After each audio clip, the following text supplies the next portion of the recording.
Shalom a todos, bem-vindos ao canal Ouça a Torá. Vamos continuar o Midrash da Parashá Bamidbar. As bandeiras dos 4 grupos. Hashem instruiu a Moshe. Cada um dos 4 grupos deve ter seu próprio degel, bandeira. Sua população deverá caminhar sob este degel. Cada degel tinha 3 cores, representando 3 tribos. Cada cor correspondia à cor da pedra do Shevet no peitoral do Kohen Gadol. Primeiro, Degel Mahanei Yehudá, a bandeira do grupo de Yehudá. Este Degel tinha 3 faixas, uma azul representando o Shevet Yehudá, uma preta representando o Shevet Issachar e uma branca representando o Shevet Zevulun. Gravados em cada bandeira estavam os nomes Yehudá, Issachar e Zevulun. Também havia as palavras: Levante-se, ó Hashem, para que seus inimigos sejam dispersados e aqueles que o odeiam fujam de ti. Degel Mahane Yehudá era a primeira bandeira a viajar, por isso era apropriado que tivesse uma tefilá pedindo a Hashem que protegesse Bnei Israel de seus inimigos. Este Degel tinha a figura de um leão, porque o Shevet que a liderava Yehudá era comparado a um leão. Segundo, Degel Mahane Reuven, a bandeira do grupo de Reuven.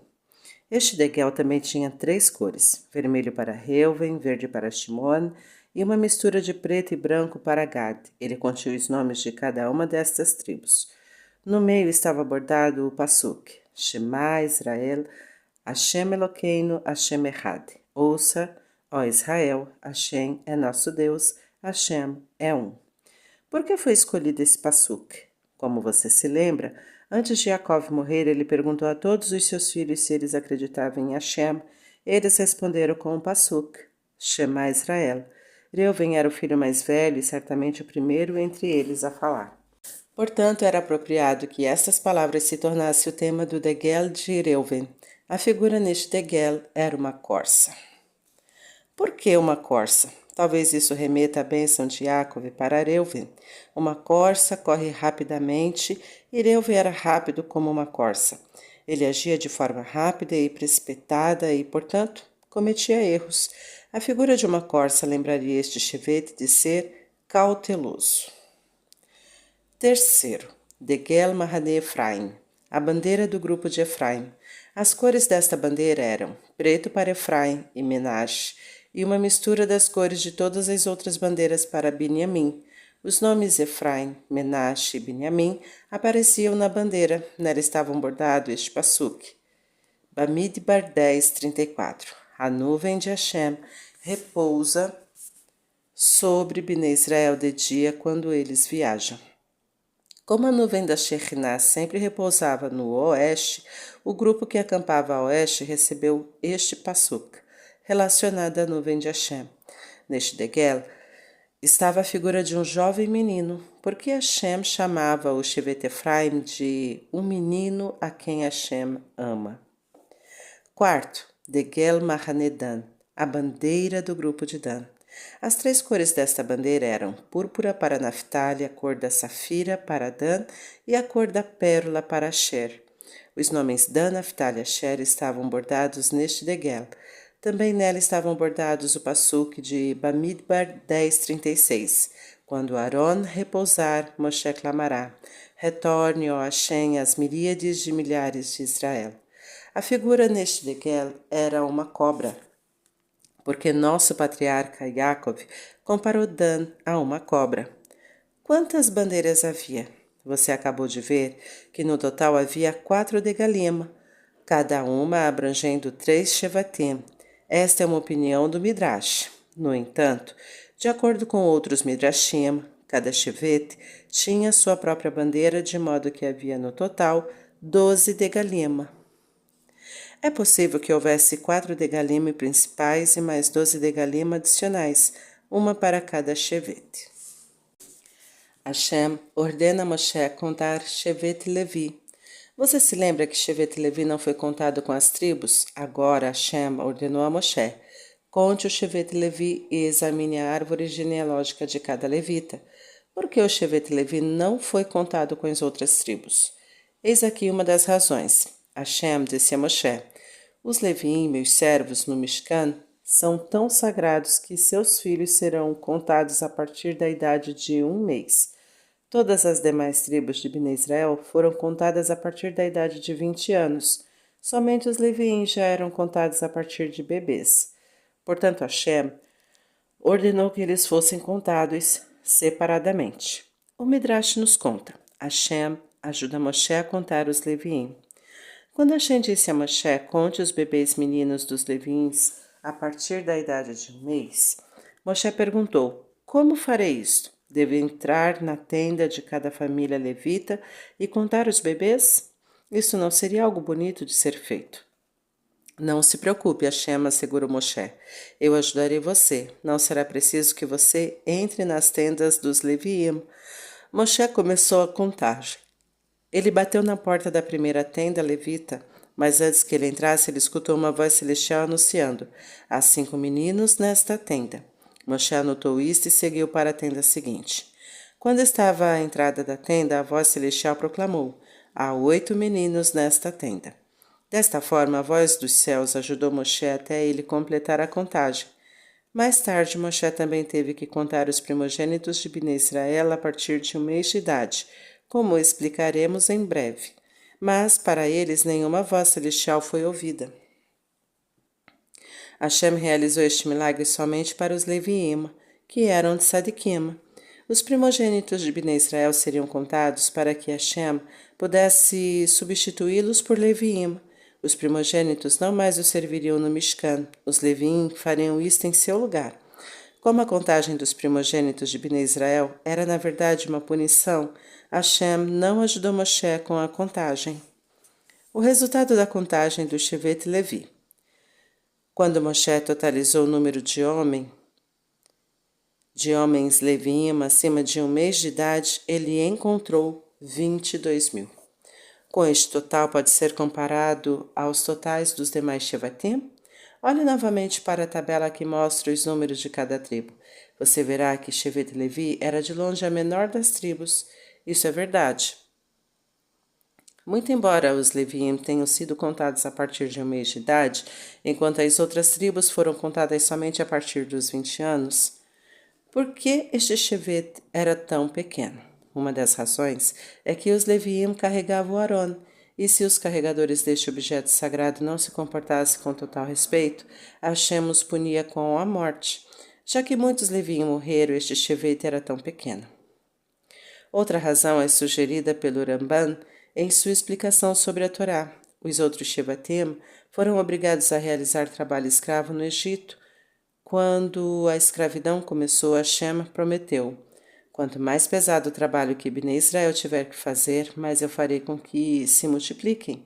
Portanto, as mães dos Shevatim, que eram forçados a trabalhar, davam à luz 6 bebês de uma vez. Mas, como os Leviim não eram forçados a trabalhar, suas mães geravam apenas uma criança de cada vez. Como resultado disso, também a tribo de Levi era menor. Os Leviim são nomeados os carregadores do Mishkan. Levi, filho de Jacob, tinha 3 filhos, Gershon, Keat e Merari. Eles eram os líderes das 3 famílias Leviim. Hashem disse a Moshe: enquanto Bnei Israel viajar no deserto, cada uma das 3 famílias Leviim carregará partes do Mishkan. Cada uma das famílias carregava. Gershon carregavam os objetos de tecido do Mishkan, as cortinas que formavam as paredes e o teto do Mishkan, as cortinas de rede que cercavam o pátio, o massar, cortina da entrada e as cordas que prendiam a tenda do Mishkan. Keat carregava os objetos mais sagrados do Mishkan, o Aron, o Shulchan, a Menorá, os 2 altares, todos os outros utensílios usados com estes objetos e as parochet, cortinas que dividiam o Kodesh do Kodesh a Kodashim. Merari carregavam principalmente as partes de madeira do Mishkan, as tábuas de madeira, as vigas e pilares, os encaixes do Mishkan e do pátio e as cordas usadas para atar a cortina de rede do pátio. Os primogênitos de Bnei Israel são trocados por Leviim. Hashem ordenou a Moshe: conte todos os primogênitos de Bnei Israel a partir de 1 mês de idade. Moshe os contou. Havia 22.273 primogênitos. Antes do pecado do bezerro de ouro, o primogênito de cada família judia estava encarregado da avodá. Ele sozinho oferecia sacrifícios em nome de sua família. No entanto, quando os primogênitos participaram do pecado do bezerro de ouro, eles foram punidos. Hashem disse: eles estão inadequados para realizar minha avodá no Mishkan. Ao invés deles, eu nomearei os Leviim. Eles não pecaram com o bezerro de ouro. Hashem ordenou a Moshe: substitua cada primogênito por um Levi. O Levi servirá no Mishkan no lugar do primogênito. Havia 22.273 primogênitos de Bnei Israel, mas apenas 22.000 Leviim. 22.273 primogênitos e 22.000 Leviim, ou seja, 273 primogênitos extras. Como você vê, havia 273 primogênitos a mais do que os Leviim. Como estes primogênitos extras foram liberados de sua obrigação de realizar a avodá? Hashem ordenou que cada um dos 273 primogênitos extras pague 5 moedas de shekel. Através deste pagamento, eles estarão liberados de realizarem o serviço no Mishkan. O dinheiro coletado será dado a Aharon e a seus filhos. O seguinte machal, parábola, ajuda a explicar o que aconteceu. Os ministros que irritaram o rei. Um rei nomeou um grupo de ministros para servi-lo. Eles serviam ao rei diligentemente até que um dia um deles, um mau caráter, convenceu os demais a se rebelarem contra o rei. O rei ficou muito irritado. Ele decretou: de agora em diante vocês não aparecerão mais no meu palácio para me servir. Pouco depois, no entanto, a ira do rei se acalmou. Ele disse aos ministros: eu não deixarei que vocês voltem a ocupar seus altos cargos novamente. Ao invés disso, cada um de vocês me enviará um servo para tomar seus lugares. Quando os seus substitutos me servirem, isso será como se vocês estivessem me servindo. O rei tinha 100 ministros, mas apenas 90 deles tinham servos. E assim o rei ordenou: os outros 10 ministros, então, me pagarão uma quantia em dinheiro. Eu repartirei este dinheiro com os membros da família real. A chave para a parábola. Quando os primogênitos adoraram o bezerro de ouro, Hashem ficou zangado. Ele decretou que eles perderiam o direito de servir no Mishkan, embora merecessem ser destruídos. Hashem teve piedade deles. Ele decidiu que os primogênitos seriam redimidos do castigo, dando seu lugar para os Leviim. Os primogênitos extras seriam redimidos pagando uma soma em dinheiro para os Koanim. O Midrash explica: quais primogênitos tinham que pagar dinheiro. Moshe tinha um problema. Ele pensou: quando eu disser a um primogênito que ele é um dos 273 que deverão pagar dinheiro, ele poderá se recusar, dizendo: por que eu devo pagar? Eu não sou um dos primogênitos extras. Eu sou um dos 22.000 que foram substituídos por um Leviim, por um levita. Moshe resolveu o problema com um sorteio. Ele preparou 22.000 pedaços de papel onde escreveu levita e outros 273 onde escreveu 5 moedas de shekel. Ele os misturou. Todo primogênito que pegasse em papel escrito 5 moedas de shekel tinha que pagar. Com certeza foi bastante trabalhoso preparar milhares e milhares de papéis. Na época de Moshe não havia computadores nem impressoras. Cada papel tinha que ser escrito à mão. Ainda assim, Moshe decidiu fazer isso a fim de evitar brigas entre Bnei Israel. Os primogênitos ficaram tristes por Hashem ter tirado a avodá deles. Eles exclamaram: pobre de nós que não podemos mais servir como Koanim e Leviim. Agora a Torá nos contará mais sobre os diversos objetos carregados pelas 3 famílias Leviim, começando pela família Keat. Mas vamos continuar em outro momento. Tá gostando do conteúdo do canal? Então curta, comenta, compartilha. Se ainda não é inscrito, se inscreve, ativa o sininho e fica por dentro das novidades. Shalom a todos!